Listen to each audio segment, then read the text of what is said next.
Well, welcome everyone. This is Little Text on the Dot, and it's Wednesday, January 7th.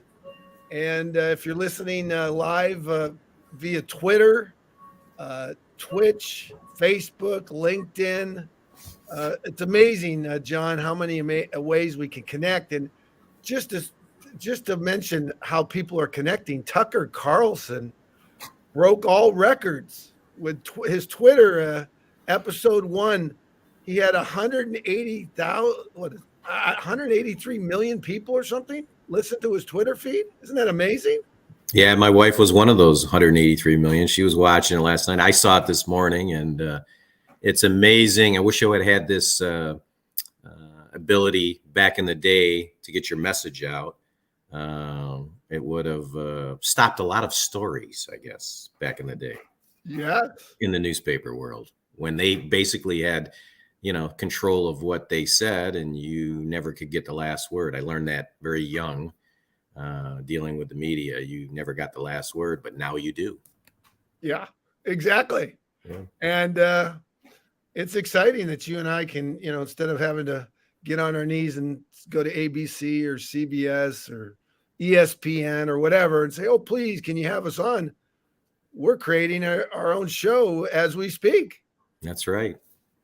Exciting times. It's a different world. Man. Yeah. Well, as you know, we start with birthdays, and I think, I've gone twice. I've gone first the last two times. I think you should go first with your birthdays, and I'll follow up. Well, I got an interesting one today. There's a lot of birthdays for athletes, and we'll get to them in a minute. But there was one that was interesting to me. It was a guy named John Turner. I know you always come up with these little stories, but I have a really interesting one, and it has to do with Canada, which I know you're partial to, the country of Canada. And a guy named John Turner, who preceded Pierre Trudeau as the Prime Minister of Canada. I don't think he was there long, but he was the guy that succeeded him. And a while back in the 80s, when my dad and I used to travel to Toronto, as they were our Major League affiliate, we went to a Blue Jays game because we had meetings there, and Pat Gillick and the Major League staff stayed in their offices in Old Exhibition Stadium. This wasn't the new stadium. And Pat gave us his seats right by the dugout. So we went down, my father and I think it was a day game. It wasn't well attended, but we sat down, and there was a young man sitting in front of us, and he was all by himself. And we didn't notice anybody with him for a long period of time, for a couple innings. And every once in a while, he turned back and asked us a question about the baseball team. Seemed very interested in the Blue Jays and in baseball in general, and heard us talking about the Syracuse team, which was the AAA team, which he knew because he was a big Blue Jay fan. And so my father, in his infinite wisdom, said, "So, hey, kid, where's your mother and father?" And he says, well, I'm just here with my dad, and he's upstairs in a suite talking to some people. And he goes, oh, really? We work with the Blue Jays. Who's your father? He goes, Pierre Trudeau. So this was Justin Trudeau, who was sitting in front of us at like 10 years old or whatever he was. And we figured out later that the two guys on each end of him in suits and glasses were his security guard. And so we talked to him about 4 or 5 innings, all about baseball. Every once in a while, we ask him questions about his dad and Canadian government. But John Turner, whose birthday today, has a little relationship with Pierre Trudeau. And I thought that was an interesting birthday.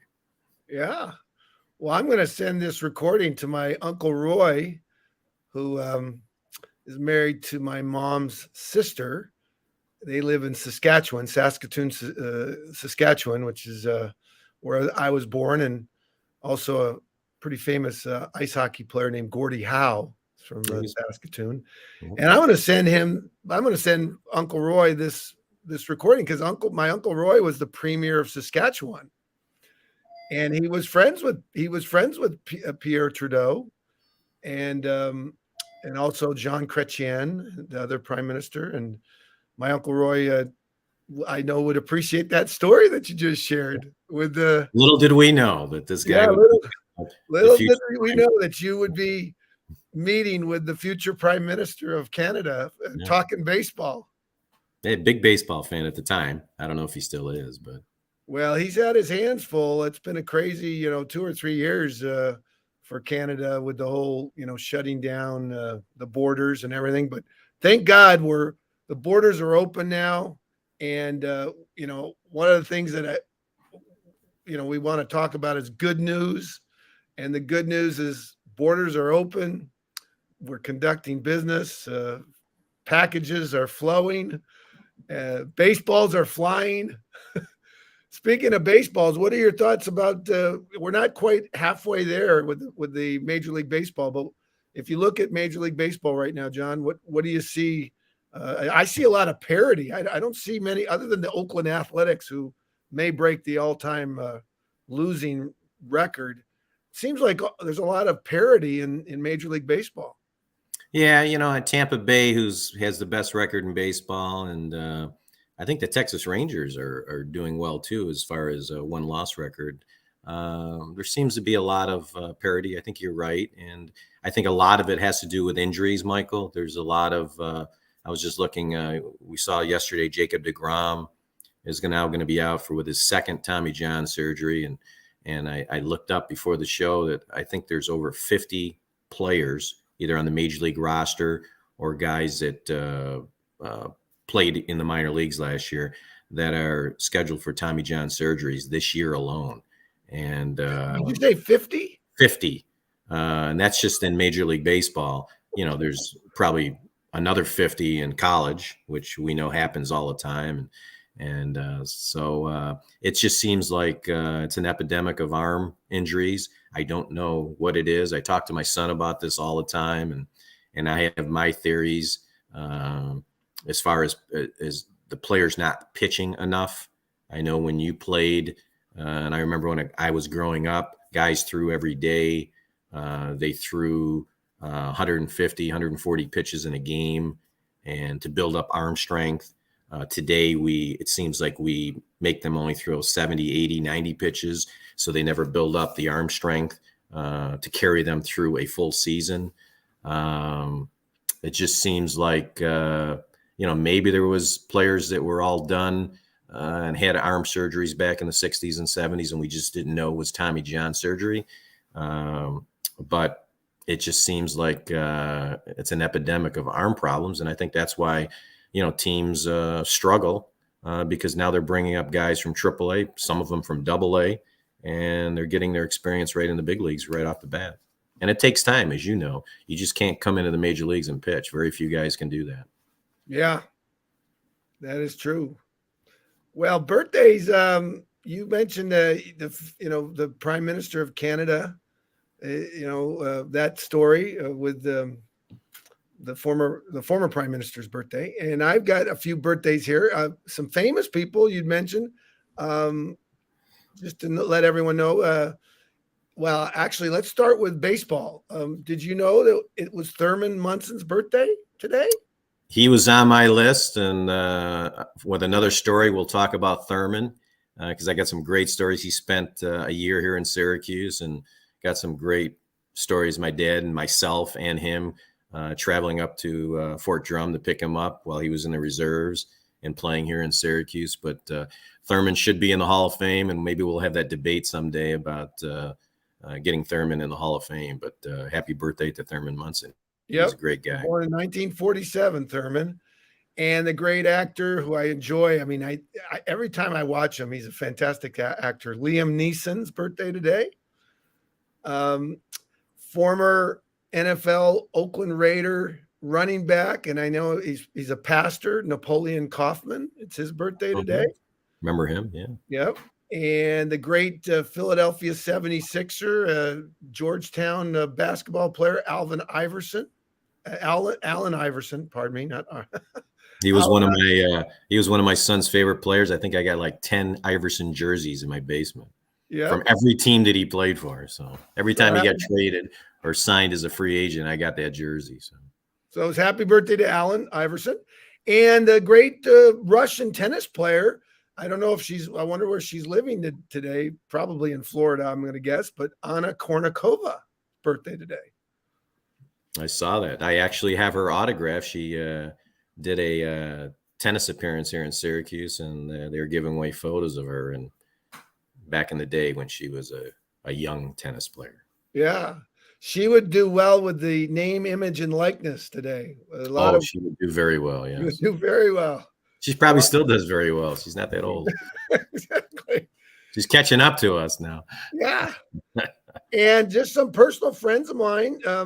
I had a great call yesterday with a former classmate of mine, Marion Riley Campbell, and wished her happy birthday. She's in Utah, and sending prayers to her husband, Robin, who's going through some health issues.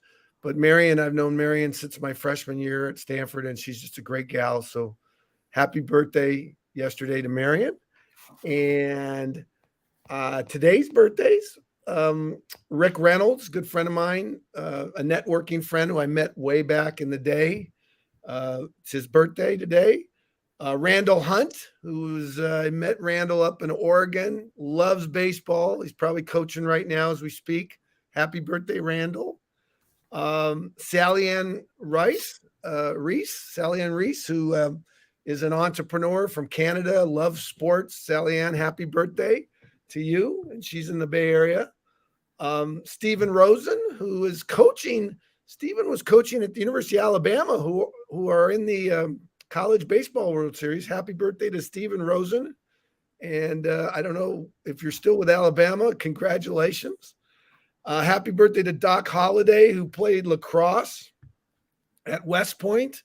A great guy, knows everybody, worked for the New York Times. It's his birthday today. Happy birthday to Glenn Haddam, who is a fitness.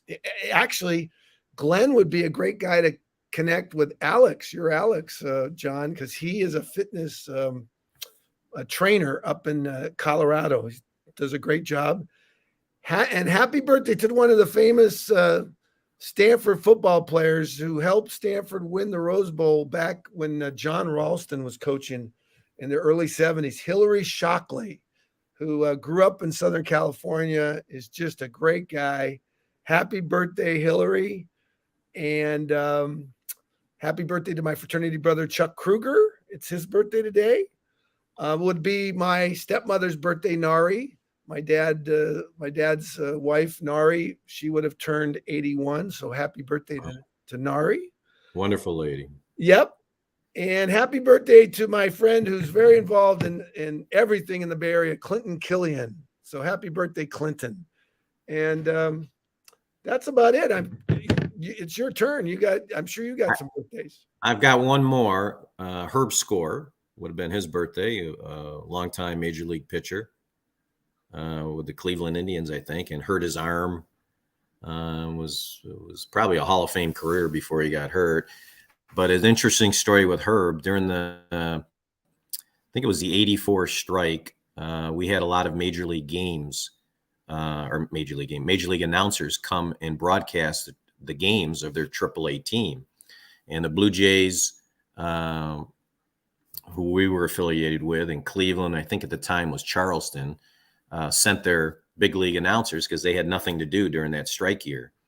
And Herb Score came in with, I don't know who it was, the play-by-play guy, and the Blue Jays sent in their guys, and they had early win. And so here I had, in the press box, early win and Herb Score, two of the greatest pitchers in baseball. And both of them enjoyed having a beer or two during the broadcast. And I remember filling that refrigerator up in the press box full of beer for Mr. Win and Mr. Score.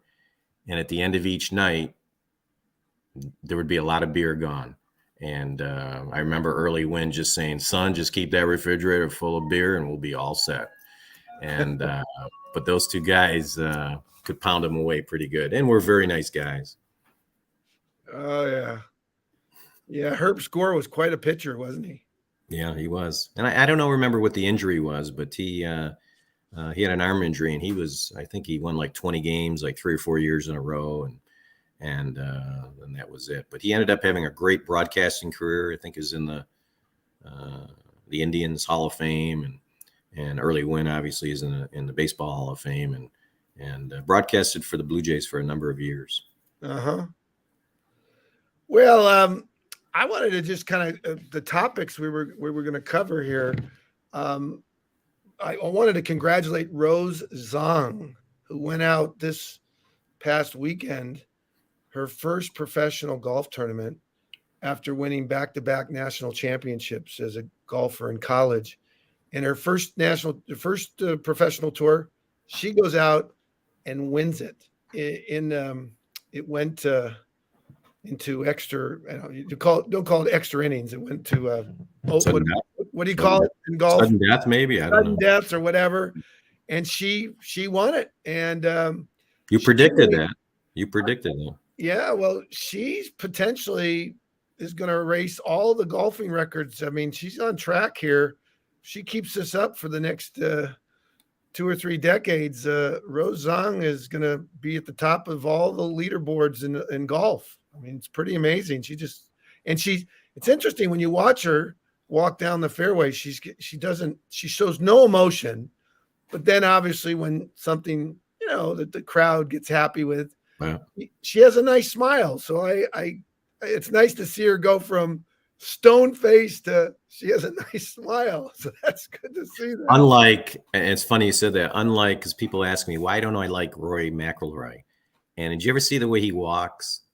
He has like an arrogance about him when he walks down that course. And I always say the guy hasn't won, but he walks like he's won every tournament that he's ever played in. And so she's the opposite of obviously Roy. Yeah, well, yeah, it's amazing how you carry yourself on the course. You can watch. I used to watch Phil Mickelson, and I could tell, at least I felt, I could tell when he was doing well, he was smiling. He would be walking down, kind of smiling, and I said, "Oh, watch out, Phil's going to have a good day." Yeah, and Rory, for whatever reason, I mean, that's the thing about golf. I mean, gosh, you talk about, the mind and you got the gallery and the pressure and Rory's announced, great golfer. I mean, he really is a great golfer, but I think mentally he gets into this, I think he has, he struggles with the mental side of it. So yeah, that's but this good yeah, for her. Yeah. So Rose Zhang and then what else did we talked about? Oh, college baseball. I got to take my hat off to my Stanford Cardinal. They were down. They had to come back and win 2 games against Texas A&M, the Aggies, and they did it. They beat them twice, and now Stanford's going to face the University of Texas at home at Sunken Diamond. And I've just recorded. I put my DVR on. I'm recording it because if I can't see it, I'm going to watch it at a later date. But they're playing the Longhorns. And I remember when I played the Longhorns back in 1980, I think it was 1982, we went down to Texas. And they had a pitcher named Roger Clemens. And they had a shortstop named Spike Owen. And we, I think we beat them. Did we? Oh, that was in 81. It actually was 81. They beat us. And then we faced them again in Omaha. But in any event, have you been following the College Baseball World Series or the Yeah, playoffs? I have. Yeah, I've been following it, and there seems to be a few. I saw Arkansas got knocked out, and they were thought of to possibly be in the College World Series this year. And so, yeah, I've been following a little bit. Yeah, it's exciting, and this is called the Super Regionals right now. The Super. Yes, they went from basically like college basketball has the field of 64. Now they get it down to like it's their Super Regional, which I think there's 16 teams left. Is that what's left, or to get to 8? To get to 8, I think, right? Yeah, let me just give it here. I'll pull it up here. And what about the women? I guess Oklahoma softball. Oklahoma made it again. What is it? 3 times in a row or something? Yeah, I think they're in the finals now. There's 2 teams left, and I haven't been following that, but I believe it's Oklahoma against. Not sure who it is. Well, I'm going to pull it up right now. Let's see here. Softball. There's softball. So softball, Florida State. Florida State. That's Stage is set. Florida State faces Oklahoma. Yep. So that's going to be. I love watching women's softball. It's the speed. We were talking about that. The speed of the game is amazing. With women. Yeah, in Oklahoma City, I believe is where the Softball Hall of Fame is. Yep. And no coincidence. It seems like Oklahoma always has a good team and teams down in that area. A lot of fields being built in the Oklahoma area for softball. Interesting that a lot of new softball fields are going in and replacing that dirt with the brown field turf, and then the green outfield, and looks really nice. It's a nice look for softball, and the ball plays just as well as it does on dirt as it does on turf. So, did your company put that surface down in Oklahoma City? No, but we've done a lot in that area and in the Midwest, and softball fields are growing as far as popularity of putting them in. Used to be only football, soccer fields, and baseball, of course, but soccer is making the conversion over from a dirt infield and a turf outfield to all turf now. So okay, yeah. Getting back to college baseball, you got Wake Forest is going to face Alabama in a super regional down there in Alabama, and Florida is going to face South Carolina in South Carolina. And as I said, Stanford's facing Texas. University of Virginia is facing Duke. Duke is in the super regionals for baseball. LSU is going to University of Kentucky to face, it's going to be in Kentucky. And Oral Roberts, who always seems to have a pretty good team. We talked about them last week, yeah, and they made it, yeah. They're going to be going to Eugene, Oregon to face the Ducks.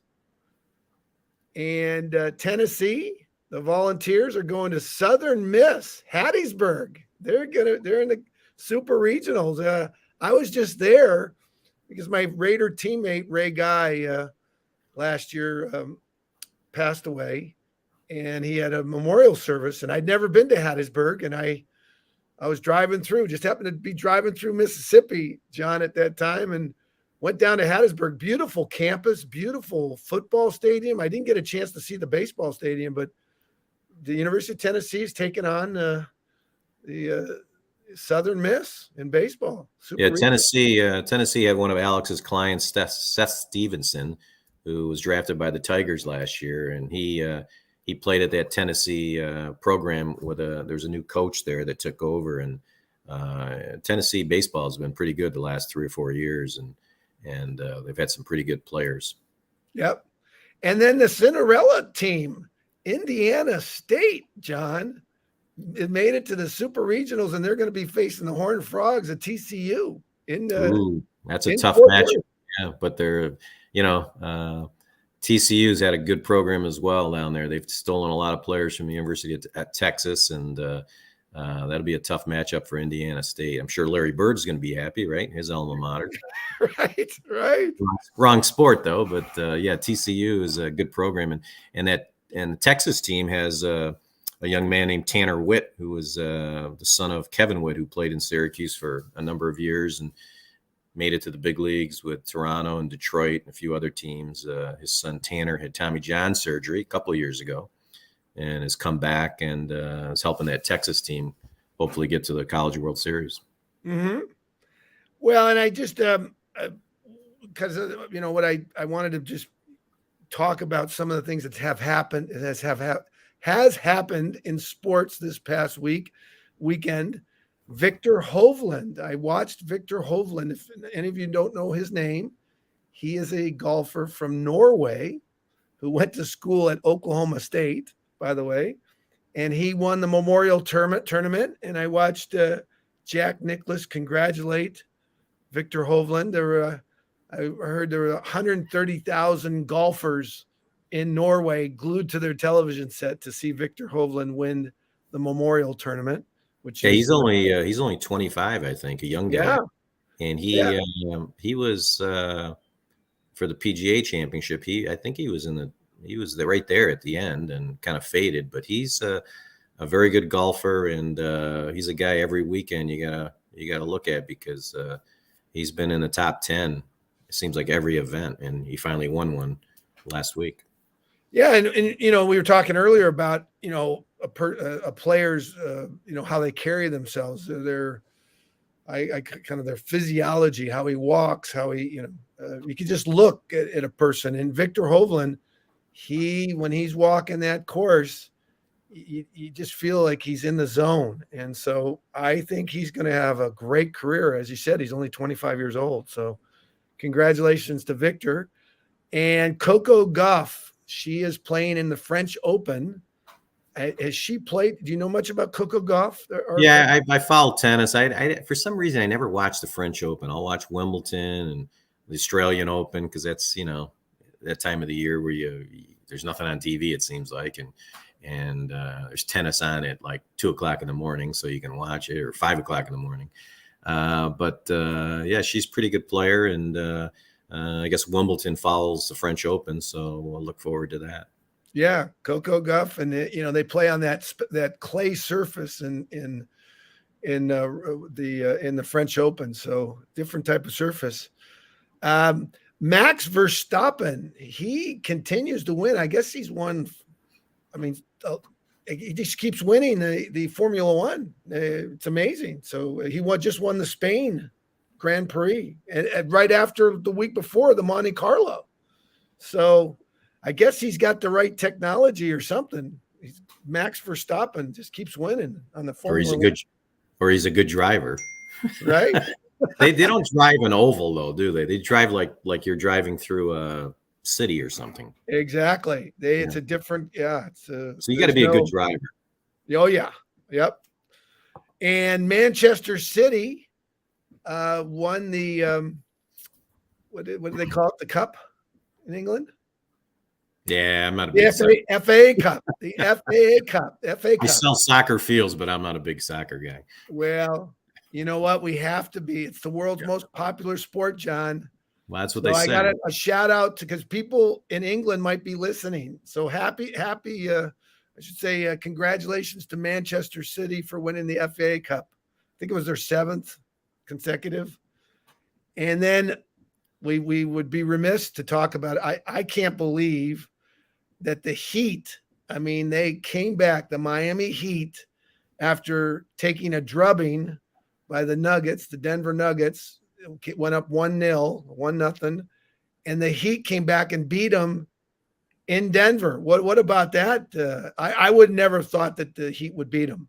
Number 8. Yeah, that game 1, Denver was in control the whole game, but you could see that, they didn't get blown out.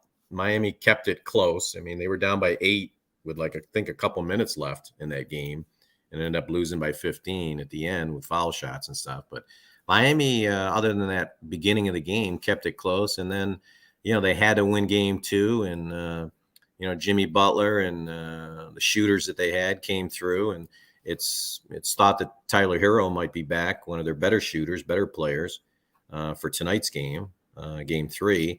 So, when you're looking at it, it seems like just that one win in Denver's kind of switched the whole series, because now the next 2 are in Miami. And, Miami can win 2 with their best player back. That puts the pressure, win tonight, that puts the pressure back on Denver. And I think the coaching of Eric Spoelstra kind of did, not what I thought, because I'm not a coach, but it just seems like Jokic could do anything he wanted. And in the last game, they just let him shoot and wouldn't let him pass the ball, if you noticed. And he had very few assists. He had 40 points, but they just said, let him get his points as long as no one else does. We'll win this game. And it looks like that's what Miami did. They prevented him from making those open passes that he's great at, and they beat him. Do you think it's going to go 7 games, John? I think if Miami wins this next game tonight, there's a pretty good chance it goes 7, because Denver's not, going to stop. And Miami, I think we talked about, last week was a team of destiny. It just seems like they make the shot that they need to make, and now they're home where they play very well. So we'll see what happens tonight. Uh-huh. Could be a good game. Yeah. I think the line is only 2.5, they're saying. So that's telling you that they think, because it was 9.5 the first 2 games. Now all of a sudden the line shifted. I know it's in Miami, but still, that's a pretty big shift in the line. Yeah. And then shifting to my favorite, I say my favorite sport. I wish I had continued playing. I stopped playing this sport when I was 12, but I love the sport, ice hockey. And the Florida Panthers are down to the Golden Knights, the Las Vegas Golden Knights. And I know they're excited in Las Vegas. They want to win so they can have the biggest, parade in the history of Las Vegas down the strip. Because last year they had a huge parade for the Aces because they won their first, that was Las Vegas's first championship for a professional sports team. And the women Aces won. And this year, looks like the Las Vegas Golden Knights are on the verge of a Stanley Cup. Yeah, it seems like I was watching the game the other day and told my son, I said, it seems like Vegas is playing with an extra guy the whole game. They just were one step ahead of Florida, who's a pretty good defensive hockey team. I think they were the best defensive hockey team, and they haven't been able to stop them. I mean, it seems like Vegas is on another speed, and maybe getting back to Florida will help the Panthers. But that crowd in Vegas and the team just seems like, they're looking for a sweep. And I can't, unless Florida changes something real fast, I don't see Florida winning another game. Well, I think the key to I think what really put the Golden Knights over is the player that they got from Buffalo. Is it Hochul? Yes. No, that's the governor. No, not Hochul. The governor. Not the governor. Okay. He is the see, this is where the player from the Buffalo Sabres that went to Las Vegas. And Eichel or Pickle? Heichel. Is it Heichel? Yeah, he's turned it around, and I said to my son, if he was so good, what was he doing with Buffalo? Because they've been the worst team in hockey, it seems like, for the last 10 years. But he obviously needed to get out of there, and he's made Vegas a better team. Oh yeah. He's been a huge factor. I mean, that acquisition that the Las Vegas, that was the key. Kind of like when the reason I think we won the Super Bowl back in 1984 is we got a player from the New England Patriots, Michael Haynes, and Michael Haynes is in the NFL Hall of Fame, and he solidified our defense, and we won the Super Bowl. So it's amazing how when you can get a great player, and that one player can push you over the top. And I think I didn't know he came from New England. I didn't know that. Yeah, I thought he was always a Raider. Now, is that the year? Did he play with Jack Tatum then? Yeah. No, he didn't play with Jack. He was with the Patriots. Mike Haynes went to Arizona State and then had his early career with the New England Patriots and was a great defensive back. And then in the middle of the 1983 season, Mr. Davis acquired him. And that was I think one of the keys to us. Was he the guy that had to stick him on his gloves or something? Or No, that was Lester Hayes. Lester Hayes, that's what I was saying. Lester Hayes. But Mike Haynes, Mike was we had like 2 lockdown corners. We had Lester on one side and Mike on the other. And Mike was just like Hochul or Heichel. Is that I got to get the pronunciation. Yeah, and I get his name right. Poor guy. All you NHL fans out there, I apologize, but we'll get it next time. I think that's been a key to Las Vegas. But now those guys, Raider guys, did they like to hit pretty much? I mean, back then you could just lay out a wide receiver. Was that something they were taught or learned or? Yeah, back then, John, there was no discussion. I mean, you were taught to hit with your, to go in, lead with your head. And actually Jack Tatum had a book called They Call Me the Assassin. And I think he described in the book, when you go and you lead with your head right here and you look, you envision like, 3 yards beyond the player, kind of go through him visually with your head. And so they no longer teach that. They're teaching the rugby tackle, which is, you're trying to reduce the number of traumatic brain injuries. So they're trying to change that.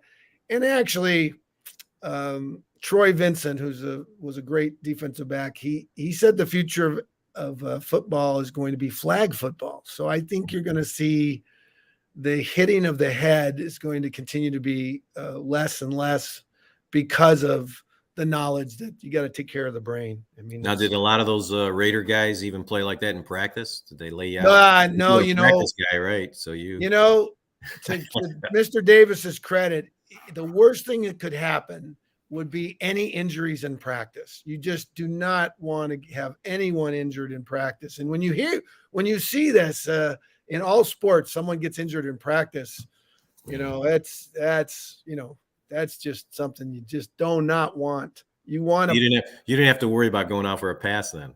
Yeah, no, practice should be more mental and a lot of movement, but you don't want to you don't want to get your players injured in a practice. That's a no-no. Yep. So, speaking of the Raiders, Garoppolo, I guess he had surgery. So I'm thinking to myself, I wonder if they knew that when they picked him up, that he was going to have surgery. I would hope so. If not, that player development guy is probably looking for a job. I'm wondering they drafted a quarterback. Who's going to be the Raider quarterback? They drafted a quarterback. I think he was from Illinois. Aiden O'Connell was a pretty good quarterback in the Big Ten. Yeah. And, but it was like a late round. I think he was like 5th or 6th round. And it was sort of like, how did this guy get drafted? And why would the Raiders? They have Garoppolo. But I think they might have known that he's going to have surgery. We better make sure we have because I think he's the only other quarterback on the roster other than Garoppolo. So they better start looking at the waiver wire, I guess, pretty soon and see what we can get. Wow. Well, but that's his history, right? I mean, the poor guy, he's a great quarterback, but he's always hurt. Yeah. Well, yeah, he's outstanding, but yeah, he's had some injury issues. Oh, one other thing, we're talking about birthdays. Also, we can talk about people that have just recently passed. And I met this man, and I remember meeting him, and I didn't really fully understand what he did as an athlete. And this was a man named Jim Hines. He was the first person to run the 100 meters under 10 seconds. And he won the Olympic. Yeah, he won the Olympic gold medal in Mexico City in 1968. And he held that record for 15 years. And he just passed away earlier this week. Jim Hines, my thoughts and prayers go out to his family. And I had a chance to meet him, and I didn't realize it. I remember the name, but when you look back, and he wasn't the one. He didn't put up the glove. That was a time where it was a lot of racial discord and things happening. Dr. King's assassination, Robert F. Kennedy assassinated that year, Vietnam, and Jim Hines won the gold medal. So was he with Bob Hayes, or was Bob Hayes before him? Bob Hayes was before. Bob Hayes was Tokyo, 1964. Yeah. Do you remember Bob Hayes as a kid growing up? Oh yeah. Seeing him in the Olympics, and then you see him in a Cowboys uniform, and then he'd just go out for a pass, and Roger Staubach would just throw it up, and he'd catch it. It was like Jim Hines played some NFL football as well. But what happens with this track guys is some of them are very, very fast, but it's not easy to also have the hands to catch the ball. So Bob Hayes had that. Jim Hines, it was probably a little more of a struggle, but again, amazing. And you can go on YouTube and you just type in 1968 Olympic 100-meter Olympic final, and you'll be able to watch him. So it's so exciting. We are living in such an exciting time because we can watch whatever we want to watch. We can have your own show if you want to have your own show. Everyone today, John, can make a huge impact because of social media. And I guess the final thing I'm going to say before you get the last word, the good news is Apple is coming out with their VR AR. It's a little pricey for me, $3,000, but I'll tell you, I think we're going to be able to, you're going to see, John, putting these goggles on or whatever, whatever you call them, and you're going to feel like you're at Wrigley or Fenway or wherever. Wow. It's pretty amazing what's going on with the technology. So I look forward to getting one of those. Yeah. So you get the last word, my friend. And again, this weekend we got college baseball, we got the NBA, the NHL. Any other big events happening this weekend? Well, you got Major League Baseball every weekend, and but the Belmont Stakes is running this week. Yes. And, there's National Treasure. The Bob Baffert horse won 2 weeks ago at the Preakness, and he's running against Forte, who was scratched in the Kentucky Derby. So those two are going to be going at each other because Forte was the favorite in the Derby, and National Treasure won the Preakness. So these are the two horses that probably should have faced off at the Derby but didn't for other reasons. And so that should be a good. It's a mile and a half. It's the longest race of the three, and usually a horse that can doesn't get out sprint in the beginning, can pace themselves is the horse that wins. And National Treasure did a pretty good job last week. So I'm putting my money on National Treasure. Well, with that, John, hey, you have a great weekend. And again, thanks for sharing that good news about National Treasure. And anything else? Oh, you know what?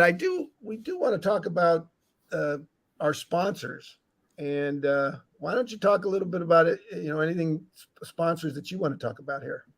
Well, Sports Fields Inc. is the company I work for, and we install synthetic and natural grass fields all over the country. And we're working on a couple projects, hopefully in Salt Lake City, doing a minor league baseball stadium there, and one in Hillsboro, Oregon, for the Hillsboro Hops, and a few other projects around the country for the Cal Ripken Foundation. So hopefully I'll be able to visit those sites as we get closer to the date, and I'll have some new photos in the background for you. Oh, great. And some of the sponsors that I'd like to give a shout out to. First is a new company, John, called Transact Card. And Transact Card was shared by a friend of mine from Seattle, Washington. And he said, Mike, you got to get this card. It's they've got an alliance with Visa. And basically their mantra is a system where your money works for you. So take a look at Transact Card. And if you have any questions, let me know. Also, To Be Kind, which is the Anesthesia product. I use it every day. It's amazing. John David Rainbolt, who's a genius, came up with this topical Anesthesia. Great product. Beyond Slim, John, as you know, I just got on the scale yesterday and I was 198 pounds thanks to Beyond Slim. You're really going down now. I haven't been there in decades. 198, and I've got it here. I took a picture of it just to get, documentation beats conversation. I don't know can you see that? Yeah, I can see it. Yeah, looks 198. Good. What was your football weight back in the day? 198. Wow. But obviously my muscles were bigger than back then. But everyone's were, right? Yeah, but Beyond Slim is fantastic. And if you want to know more information, John's got it. He's got it. I've got it. It's a great company. Also, John, I think we talked about it. I have a virtual dispensary called CannaGlobe, which is cannabis. If you're struggling with your sleep, cannabis is the best for sleep, hands down. And I have a virtual dispensary, so you can contact me, and I'm trying to get John. All these things, I'm trying to get John on board as well. So hopefully he'll have his own virtual dispensary. That's right. And then Live Good is a great company. Live Good is a nutrition company, global company that is changing the face of the networking industry. And then finally, iCoin Pro, which is focused on Bitcoin training. And Bitcoin, many of you know about Bitcoin training, I should say. It's called iCoin Pro. And then finally, Trade Fan. John, I'm going to send you this. It's the fantasy sports stock market. And I just joined, I think, last week. I want to thank my doctor friend in Tennessee, Dr. C, I call him.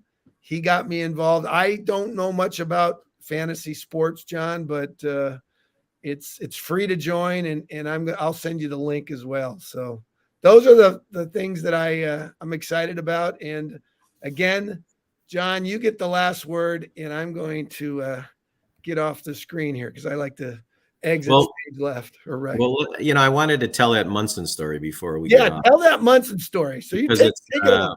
We got some time, and it was kind of an interesting story. So Thurman Munson is a big-time Yankee prospect. I played the year before in Binghamton and was on track to be the Yankees catcher. And unfortunately, he was inducted into the war in Vietnam and was in the military and did his service, which a lot of players did back then in and around central New York. Stan Bonson, Roy White, a lot of those guys were up in Fort Drum. So anyways, Munson does his 1969 service up there. And on the weekends, he could play baseball. That was the deal. And back then, there was a gentleman named Sam Grillo who grew up with your dad and on the north side, who was a colonel for the United States Army in Fort Drum. And he was a big baseball fan and knew my dad and wanted to make sure Thurman could play. So he would let my father come up on Friday mornings or Friday evenings and get Thurman and then send him to wherever we were, either on the road or in Syracuse. And then on Sunday, he had to be back for Monday morning reserve duty. Well, that worked out. I think Thurman ended up playing 40 games that year, back and forth, just on weekends. But every once in a while, and you look this up on Thurman's 1969 statistics, he played some games with the Yankees as well. And you say to yourself, well, how did he do that? Well, every once in a while, Ralph Houck would call my dad and say, hey, we got an important series against the Red Sox or whoever was good at the time, Baltimore. And he'd say, hey, Tex, get Thurman on a flight to New York. We're playing the Red Sox in Yankee Stadium, and I need a catcher. And they had Jake Gibbs at the time and a few guys that were not as good as Thurman. So my father said, geez, we're not supposed to send him anywhere but Syracuse. That was kind of the deal. He goes, just send him to New York. We'll take care of it. Well, anyways, my father got nervous. So he told Sam Grillo, how are we going to do this? I got to send Thurman to New York, not Syracuse. He goes, don't worry about it. So they would either disconnect or do something to the General's TV. Because back then, up in Watertown, they had a certain station that would get Yankee games. So we had to make sure all the TVs in Fort Drum, where the General was, were not operational for the weekend. So the General didn't know where Thurman was. And thank God he wasn't a sports fan that didn't read the papers. But then he would fly back to Syracuse, and my father would get him back up to Fort Drum before the weekend was over. So Thurman Munson had a nice little season in 1969, splitting it between Fort Drum, Yankee Stadium, and Syracuse, New York.